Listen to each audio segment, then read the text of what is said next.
por esta palabra, preparar nuestro corazón. Gracias, Señor, porque nos permites reunirnos, nos permites, Señor, compartir tu palabra en esta noche, en esta tarde, y te pedimos en el nombre de Jesús que tú nos ayudes a entenderla, nos ayudes a digerirla, a hacerla nuestra y por sobre todas las cosas, a practicarla cada día de nuestra vida. En el nombre de Jesús. Amén. Muy bien, vamos a leer bastante palabra hoy. Y para las personas que no están presentes, estamos siempre grabando el video, compártanlo. Los que están presentes, compartan ese video para los que no están presentes, para que no se pierdan la instrucción de Dios. Le damos la bienvenida a cada uno de ustedes, le damos la bienvenida a Lourdes, que se acaba de unir también ahorita. Vamos a darle gracias al Señor porque de verdad que nos está instruyendo siempre. También le damos la bienvenida a Mónica, también que se nos unió. Muy bien. Y a Blanca también. Muy bien. Hechos capítulo número 3. Hechos capítulo número 3. Les voy a compartir la escritura en la pantalla para que ustedes puedan leerla si no tienen una Biblia a la mano. Hechos capítulo 3, una escritura maravillosa que nos habla acerca de siempre de los hechos de los apóstoles, ¿verdad? Las cosas que estaban pasando a estos hombres de Dios que se atrevieron a creerle al Señor. Y vamos a ver lo que dice Hechos capítulo 3 del versículo 1 en adelante. Vamos a leer bastante palabra. Pedro y Juan subían juntos al templo a la hora novena, la hora de la oración. Y era traído un hombre cojo de nacimiento a quien ponían cada día a la puerta del templo que se llamaba La Hermosa, para que pidiese limosna de los que entraban en el templo. Cuando vio a Pedro y a Juan que iban a entrar en el templo, les rogaba que le diesen limosna. Pedro con Juan, fijando en él los ojos, le dijo, míranos. Entonces él estuvo atento, esperando recibir de ellos algo. Mas Pedro dijo, no tengo plata ni oro, pero lo que tengo te doy en el nombre de Jesucristo de Nazaret, levántate y anda. Y tomándole por la mano derecha, le levantó y al momento se le afirmaron los pies y los tobillos. Y saltando se puso en pie y anduvo. Y entró con ellos en el templo, andando y saltando y alabando a Dios. Y todo el pueblo le vio andar y alabar a Dios. Y le reconocían que era el que se sentaba a pedir limosna a la puerta del templo, La Hermosa. Y se llenaron de asombro y espanto por lo que le había sucedido. Muy bien, después vamos a seguir con el discurso de Pedro a consecuencia de esto. Miren ustedes qué clase de vida era la que vivían estos apóstoles que estaban tan conectados con Dios que no perdían oportunidad alguna. Miren, si ustedes se dirigen a un templo y ustedes dicen, vamos a ir a buscar a Dios, vamos a escuchar palabra de Dios y se dirigen al templo, ¿ustedes pensarían en orar por un limosnero que está en la entrada del templo? O sea, miren cómo funciona la mente. Uno diría, ay, voy a ver qué me va a dar Dios, ¿verdad? Voy a ver qué me habla Dios hoy, voy a ir a pedirle a Dios en oración. No está pensando uno en dar, ¿no es cierto? Porque lo común no es, o sea, lo común es que estemos buscando que alguien nos dé, ¿sí o no? O sea, tú te conectaste hoy porque tú quieres ver qué te va a dar Dios, ¿verdad que sí? Tú quieres ver qué provecho le sacas a Dios. Pero estos ya estaban en otro capítulo de su vida. Estos ya estaban en otro nivel. Estos no tenían mentalidad de demandantes, sino mentalidad de ofertantes. No estaban viendo qué les daban a ellos, sino qué daban ellos. Miren cómo puede cambiar la mentalidad de uno cuando uno ya está metido con Dios sirviéndole. Estos eran hombres que habían sido entrenados por Jesús, hombres que habían visto al Cristo resucitado, hombres que su fe estaba hasta arriba. Mira la diferencia de una fe que está bien puesta y la diferencia de una fe que está arrastrándose, porque la fe que se está arrastrando siempre está pidiendo para sí mismo, siempre está pidiendo para sí mismo, siempre está buscando para sí mismo. Pero la fe que ya está fortalecida es una fe que siempre está viendo qué le da al demás. ¿Qué le da al otro? ¿Qué le da al prójimo? Qué puede compartir? La pregunta de hoy sería, ¿qué tienes tú que dar? ¿Qué tienes tú que dar? ¿Te das cuenta que este apóstol le dijo al hombre, no tengo, ¿qué cosa? Le dijo, no tengo ni oro ni plata, pero lo que tengo te doy. ¿Qué es lo que andamos buscando nosotros toda la vida? ¿A qué nos dedicamos de lunes a viernes? Si se puede sábado y algunos si se puede domingo. Siempre están trabajando, siempre estamos buscando la supervivencia, siempre estamos buscando el dinero porque es lo común. Yo siempre le digo a la gente, miren, para estar buscando dinero no se necesita ser cristiano. Eso cualquier persona común lo hace, ¿verdad? No se necesita haber nacido de nuevo. Eh, para lo que sí se necesita haber nacido de nuevo en Cristo Jesús es para estar dándole a los demás algo que jamás esperarían que les diera. Este limosnero se les queda viendo a los discípulos y ellos le dicen, mírame. Y dice que él fijó su mirada, o sea, ellos fijaron su mirada en él, le dicen, mírame, y él voltea a ver esperando, ¿qué esperaba? Esperaba dinero, esperaba una moneda, una limosna, era lo normal. Nadie que entraba ahí oraba nunca por él. Es más, algunos entraban al templo y ni lo volteaban a ver. Algunos decían, ay, está ese señor que siempre está pidiendo dinero, siempre, ay, pobrecito paralítico, ¿verdad? Pero ellos revolucionaron su mente porque Jesús la revolucionó. Porque ellos veían que su maestro siempre se fijaba en la gente que los demás no se fijaban. Nosotros tendemos a poner nuestros ojos en gente importante, ¿no es cierto? Cuando miramos a una persona bien vestida, en un buen coche, en un buen carro, cuando miramos a la gente que es importante, que tiene un buen puesto, que tiene un gran nombre, que tiene un gran apellido, ahí ponemos nosotros nuestro interés y hasta nos ponemos como más educados y nos ponemos hasta más atentos. Pero si nosotros nos ponen enfrente a una persona que está pidiendo limosna, una persona que está por ahí en la calle rogando misericordia porque quiere comprarse un pan o simple y sencillamente no tiene, es una persona sin hogar, esas personas no las volteamos a ver porque nuestra naturaleza nos dice que no vamos a recibir nada de ellas. Es subconsciente, ¿verdad? Es subconsciente. Lo normal es que uno esté buscando en dónde va a recibir, no dónde va a dar. Pero la mentalidad de un hijo de Dios va cambiando, ¿sí? El Espíritu Santo empieza a hacer cambios en uno y uno empieza a ver que uno es importante. ¿Por qué razón? Porque uno es la sal de la tierra. Dice, ustedes son la sal de la tierra, ustedes son la luz del mundo. Si la sal perdiera su sabor, ¿con qué será salada? Si la sal ya no diera sabor, imagínate tú que cocinas. Si, imagínate que tienes un gran frasco de sal y esa sal tú la pruebas y ya no tiene sabor, ya no, ya no sala, estuviera insípida. ¿Qué harías tú con esa sal? No sirve. Tienes un gran frasco de sal que ya no tiene sabor, la sal. ¿Qué harías? ¿Lo guardarías o lo tirarías? Estoy seguro que lo tirarías a la basura. ¿Qué pasa con un cristiano que no da beneficio a los demás, sino que siempre está buscando el beneficio propio? ¿Qué va a hacer el Señor? Dice en la palabra de Dios que esa sal que ya no tiene sabor, dice que será echada, está a la tierra, o sea, será tirada y que todos pasarán en el camino y la hollarán, la pisarán. ¿Sí? Entonces, realmente es una palabra dura, porque en otras palabras se va a perder esa gente, se va a desechar esa gente, no le sirve a Dios.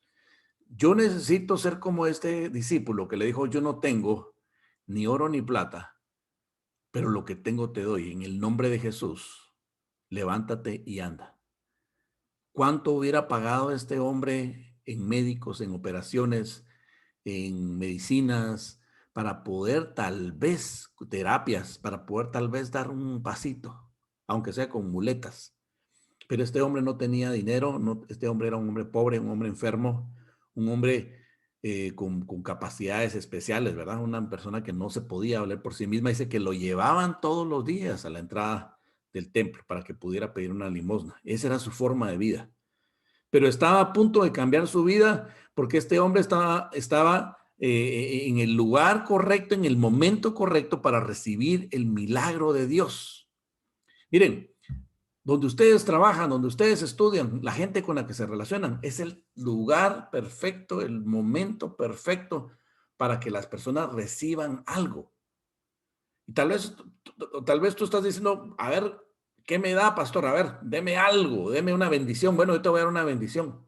La bendición que yo te voy a dar hoy es que tú te enteres que tú eres sal de la tierra, que tú estás para darle sabor a los demás, que tú estás para darle bendición a los demás. Contrario tal vez a lo que tú pensabas, a que hoy te fueran a decir, a dar algo, lo que te está dando hoy es la conciencia de que tú tienes algo que dar, de que tú tienes algo que aportar. Por eso la pregunta de hoy es, ¿qué tienes tú que dar? ¿Qué tienes tú para dar? ¿Por qué eres tú importante en el reino? ¿Sí? Bueno, primero porque eres hija, ¿verdad? Porque eres hijo, pero por sobre todo, y vales la sangre de Cristo. Si tú ya aceptaste a Jesús como tu Salvador, tú ya vales la sangre de Cristo. Tú eres un hijo de Dios, una hija de Dios. Tienes una vida valiosa, pero también eres muy valioso en esta tierra porque se te necesita a ti, porque tú haces falta, porque tú tienes un mensaje que dar, porque hay algo que tienes que hacer por alguien.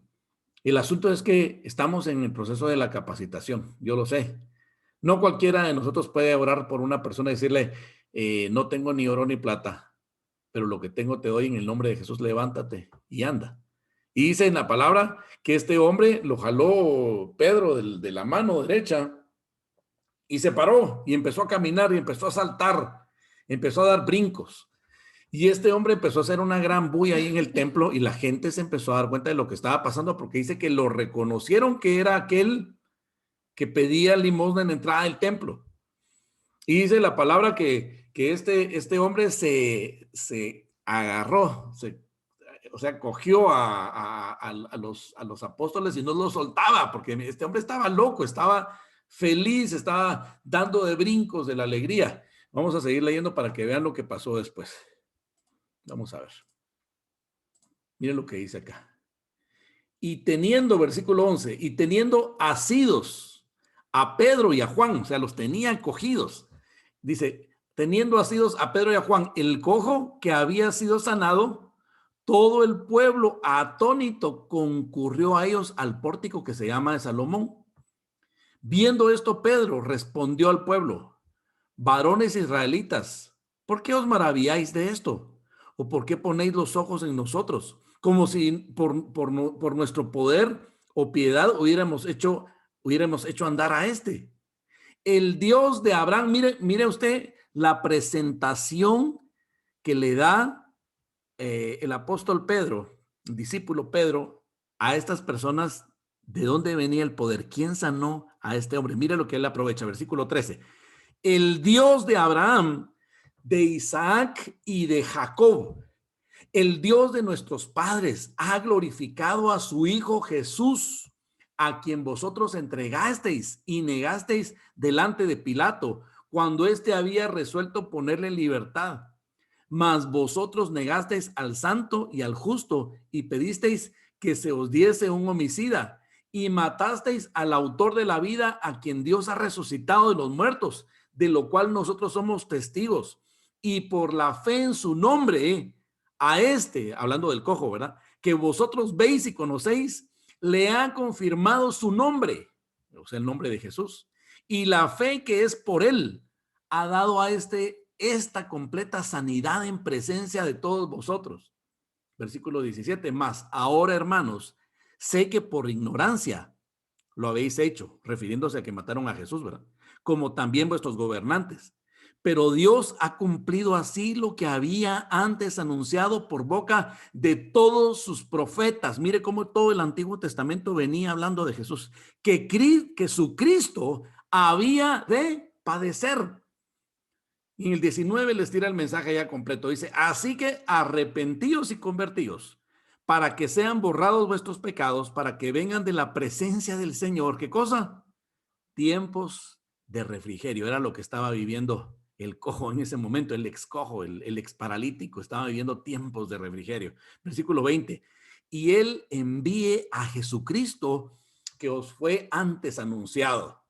O sea, le estaba diciendo a los judíos que ya había sido anunciado el Cristo. Versículo 21. A quien de cierto es necesario que el cielo reciba hasta los tiempos de la restauración de todas las cosas, de que habló Dios por boca de sus santos profetas que han sido desde tiempo antiguo. ¿Desde cuándo habló Dios acerca de su Hijo Jesucristo? Desde los profetas, desde la antigüedad, todo el Antiguo Testamento. Versículo 22, porque Moisés dijo a los padres, ¿quién? Moisés. ¿Dónde está Moisés? En el Antiguo Testamento, en el Pentateuco. Porque Moisés dijo a los padres, el Señor vuestro Dios os levantará, ¿qué? Profeta de entre vuestros hermanos, como a mí. A él oiréis en todas las cosas que os hable. Miren, Moisés profetizando de Jesús. Y toda alma que no oiga a aquel profeta será desarraigada del pueblo. Y todos los profetas, desde Samuel en adelante, cuantos han hablado también han anunciado estos días. O sea que está hablando Pedro haciendo referencia a Moisés, hablando de Jesús, profetizando sobre Jesús, y después habla no solo del Pentateuco, los primeros 5 libros de la Biblia, sino que habla también de los últimos libros del Antiguo Testamento, porque menciona a Samuel y a los profetas. Dice, y todos los profetas, desde Samuel en adelante, cuantos han hablado, también han anunciado estos días, refiriéndose a los días de Jesús. 25. Vosotros sois los hijos de los profetas y del pacto que Dios hizo con nuestros padres, diciendo a Abraham, en tu simiente serán benditas todas las familias de la tierra. A vosotros primeramente, Dios, habiendo levantado a su Hijo, lo envió para que os bendijese, a fin de que cada uno se convierta de su maldad. ¿A quién le estaba hablando Jesucristo en ese tiempo? Perdón, los discípulos en ese tiempo. ¿A quién les estaba hablando? Les estaba hablando al pueblo judío. Era su pueblo. ¿De dónde nació Jesucristo? Jesucristo nació del pueblo judío. ¿Sí? A ese pueblo Dios escogió como su pueblo apartado. A ellos les dio esa bendición. Dice, a los suyos vino y los suyos no le recibieron. Está hablando del pueblo de Israel. Del mismo pueblo de Israel se levantaron personas, ahí se los está diciendo Pedro, ustedes mataron al autor de la vida, pero él resucitó. Pero yo sé que por ignorancia lo hicieron y sus autoridades también por ignorancia. Pero no se preocupen, arrepiéntanse de sus maldades y de sus pecados. O sea, ¿qué le está dando al pueblo que mató a Jesús? La oportunidad de salvarse. O sea, ¿ustedes creen que Jesús iba a desear que se perdiera su propio pueblo? No, ese no era el objetivo. El objetivo fue, si él decía, primero Jerusalén, prediquen primero en Jerusalén, en Judea, en Samaria y lo último en la tierra. Ese es el orden. ¿A quiénes les llevaron primero la palabra? Jesús, ¿a quiénes les predicó básicamente durante sus 3 años de ministerio? Al pueblo de Israel, el pueblo que lo mató. Pero es al primer pueblo que le dio oportunidad. ¿De dónde eran los discípulos de Jesús? ¿Cuál era la nacionalidad de los discípulos de Jesús? La mayoría de ellos. Judíos. Entonces, ¿es malo el pueblo judío? No, es mala la humanidad, toda. Judíos, griegos, romanos, gentiles, donde estamos nosotros. Todos son malos, todos somos malos porque pecamos. Sin embargo, dice la palabra de Dios, en esto muestra Dios su amor, en que siendo nosotros aún pecadores, Cristo murió por nosotros. Entonces, Él vino a un pueblo que lo mató, su pueblo, de donde venía su genealogía, sus padres, digamos, toda la genealogía, los abuelitos digamos, de María y de José, los papás de Jesús, ellos venían de una genealogía judía, ¿sí?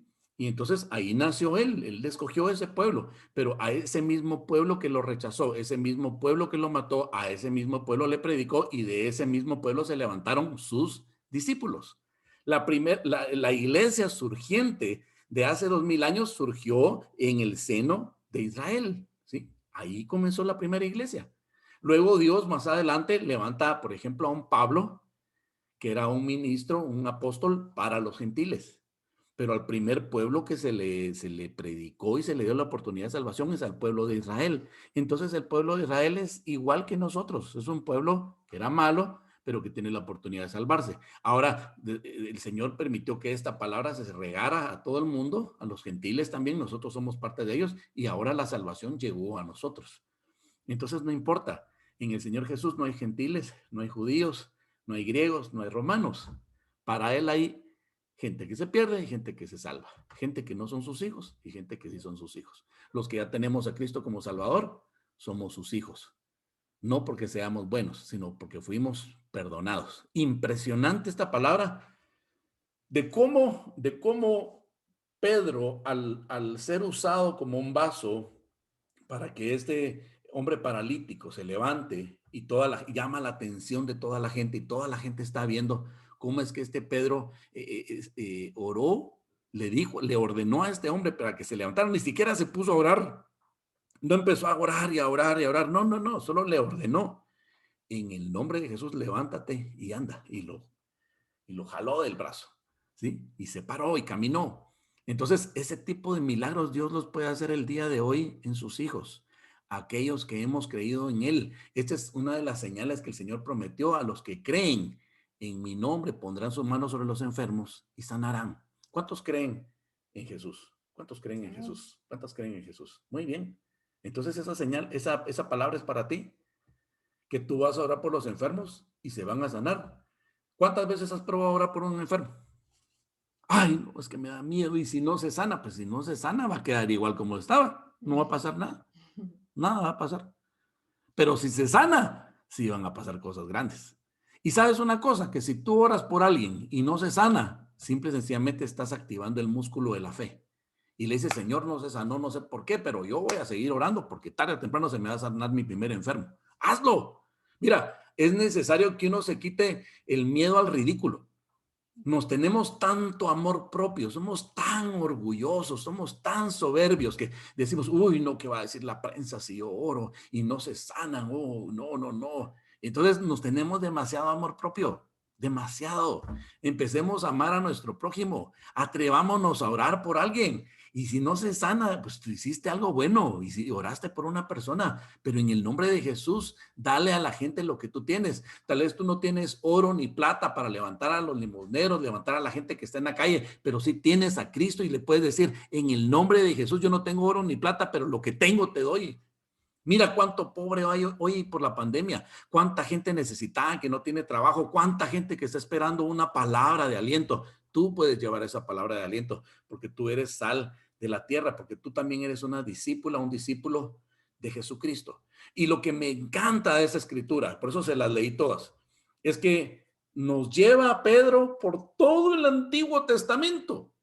Menciona a Moisés, menciona al Dios de Abraham, de Isaac, de Jacob. Miren, yo no escogí hoy predicar sobre esto. El capítulo 3 está ahí porque se me atravesó, ¿sí?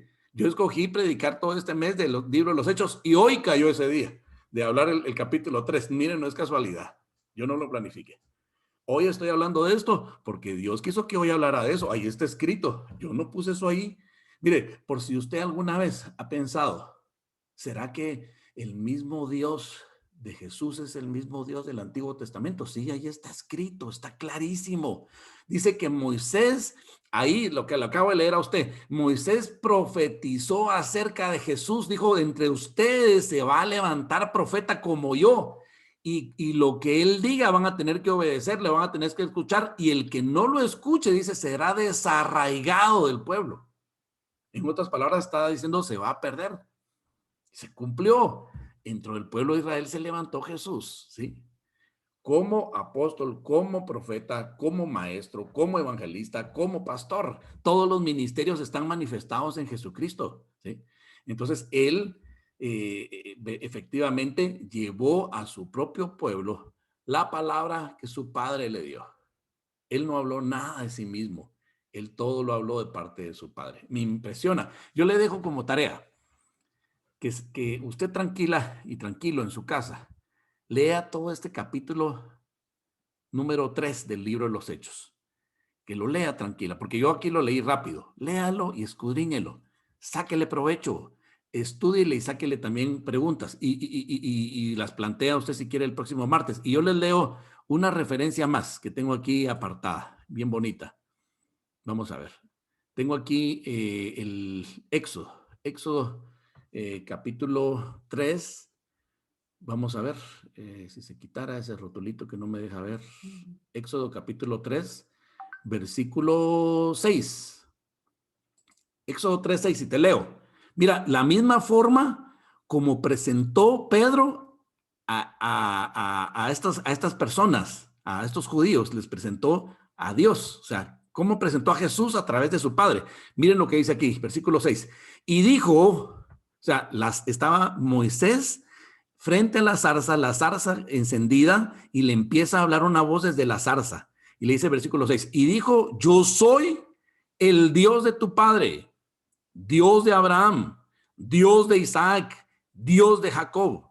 Entonces Moisés cubrió su rostro porque tuvo miedo de mirar a Dios.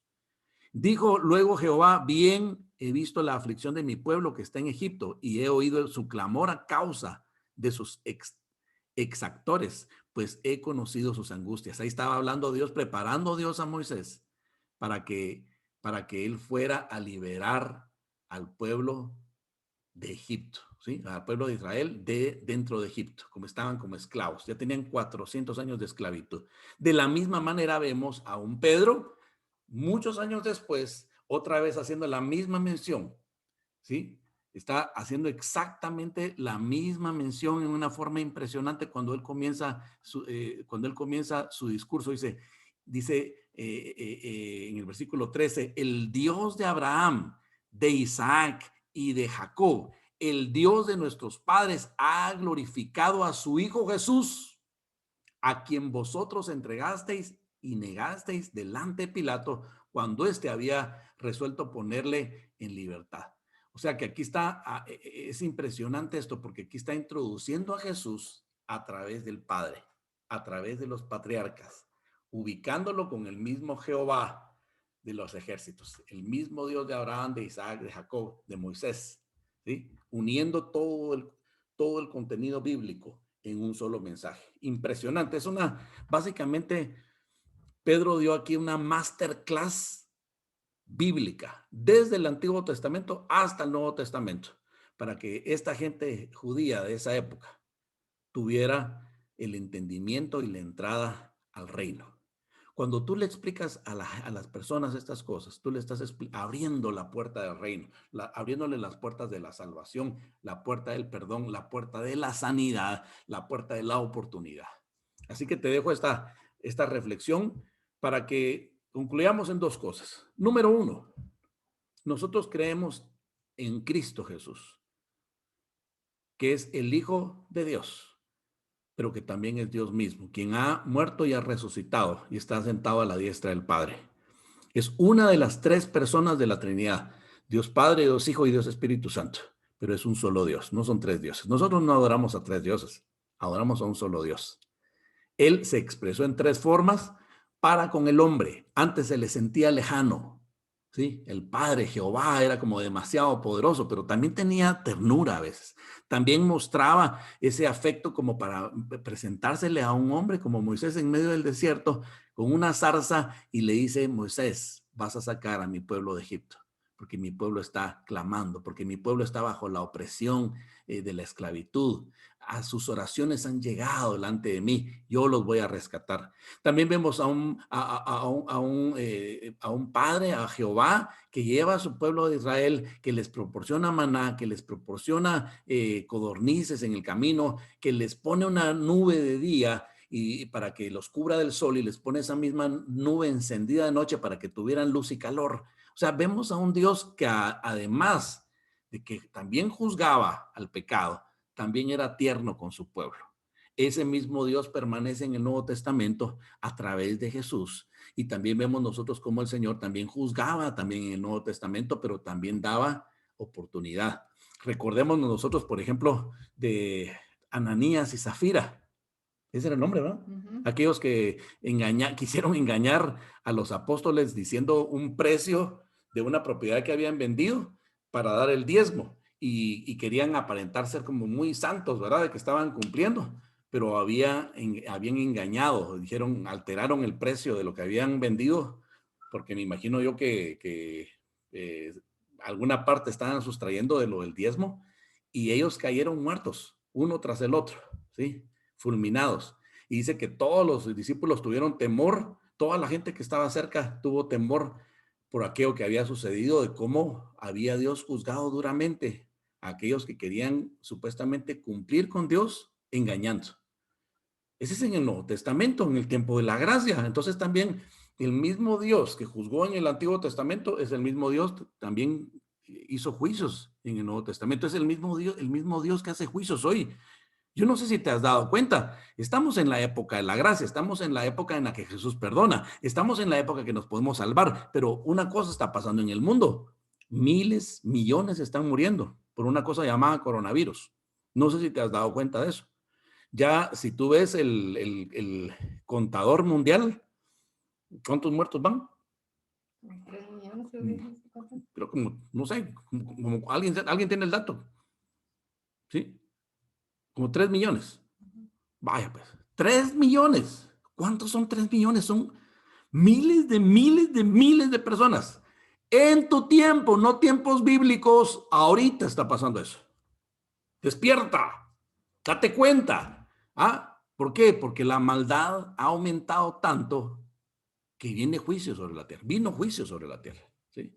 Eso no es un cariñito el que nos están haciendo.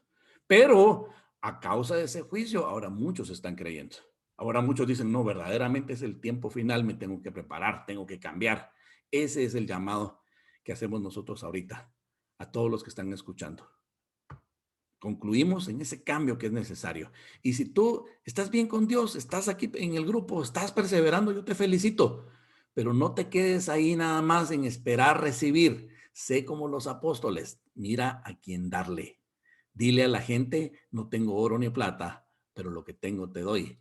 En el nombre de Jesús, levántate. Y si tienes plata, ayuda también a tu hermano, porque dice en la palabra de Dios, no le digas a tu hermano, ve en paz y con bendición, y no le das para el sustento, porque dice, tiene hambre en su estómago. ¿Sí? Eso no se hace tampoco. Si tú tienes cómo ayudar a tu prójimo, dale para su sustento, para su hambre, y al mismo tiempo también invítalo a que reciba a Jesús como su Salvador para que sea salvo.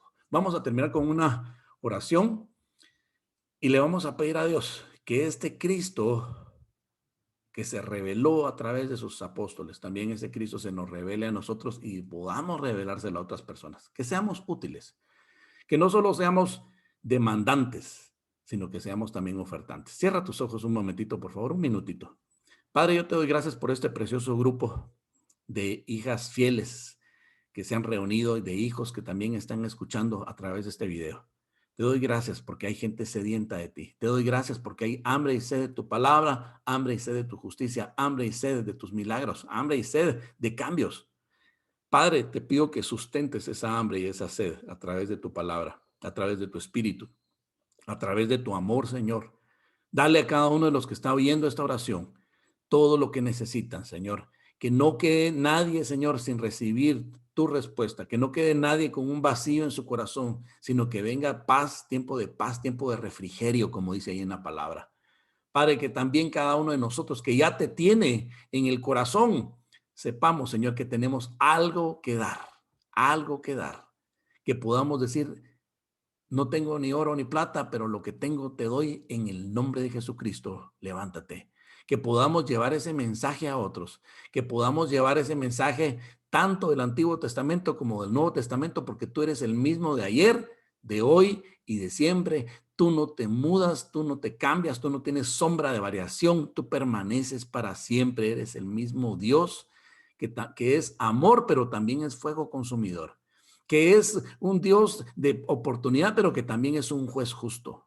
Gracias, Jesús, porque si aún pecamos, abogado tenemos en Cristo Jesús para con el Padre. Gracias por ese abogado. Gracias por ese Cristo, ese Hijo que murió por nosotros para darnos oportunidad y para limpiarnos de todo pecado.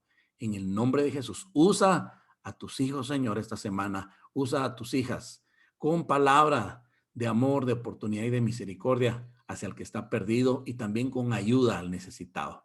En el nombre de Jesús. amén y amén.